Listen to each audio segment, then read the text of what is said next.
Now, let's jump on to part 2 of the FBI files of Gregory Scarpa. Early on, Scarpa made it clear he would support Los Cicero no matter what happened. He stated that if the Profaci family punished Los Cicero for trying to broker peace between the Gallos and themselves, that he, Scarpa, would start backing the Gallos because his loyalty was to Charles Los Cicero before it was a certain family. The FBI states that set informant Scarpa has his numbers operation set near 60th Street and 11th Avenue in Brooklyn, New York.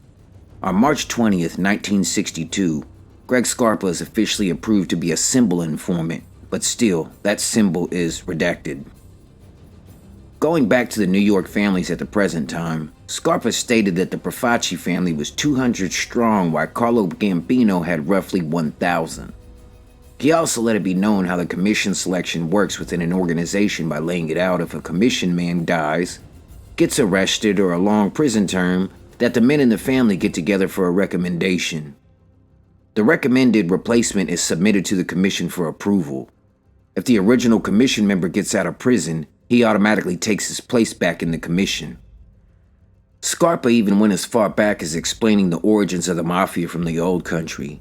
He brought up the old reference of the Black Hand, which was based on the organization's logo being a black handprint. If a black handprint was left on a member's door, they were slated for death for their deceptions to the organization.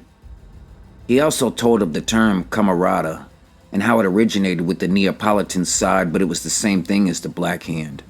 Scarpa then laid out the order of the family as boss, underboss, consigliere, capo regime, acting captain, and of course soldiers who hold no rank. Scarpa then decided the process of making a guy a made man. First, a guy becomes acquainted with a street-level guy who has the potential to be a gangster. This prospect period at the time was anywhere from 6 months to a full year. The member proposing membership to the prospect then must go to his captain with all of the prospect's information from family to background info. The captain then presents the info to those ranking over him.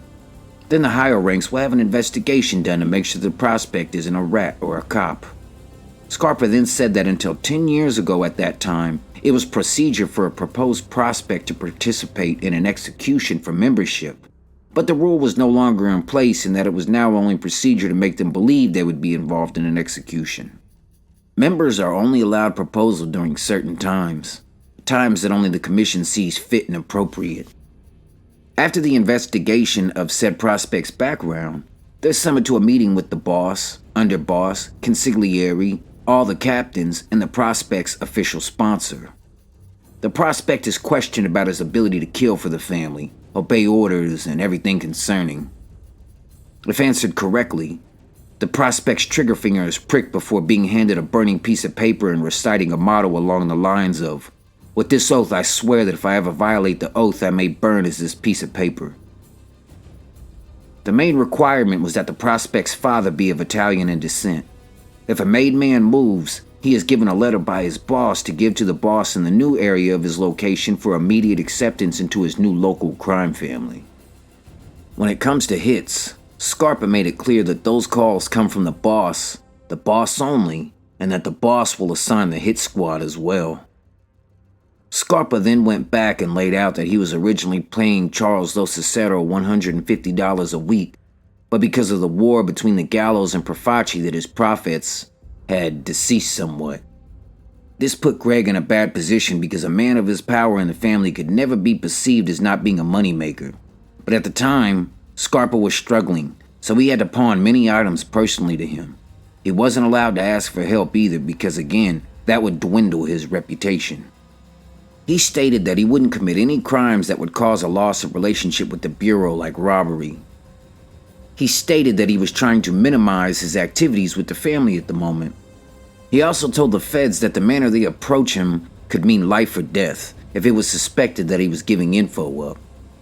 On July 1st, 1962, Scarpa declared to the feds that Ambrose Magliocco made it clear to his brother, Joseph Magliocco, had been selected as the new boss to replace Joseph Profaci. He said that Sal Musiaccio would replace Sally the Sheik as consigliere. All they needed were approval from the commission. Scarpa was trying to determine when the commission was going to meet for his decision.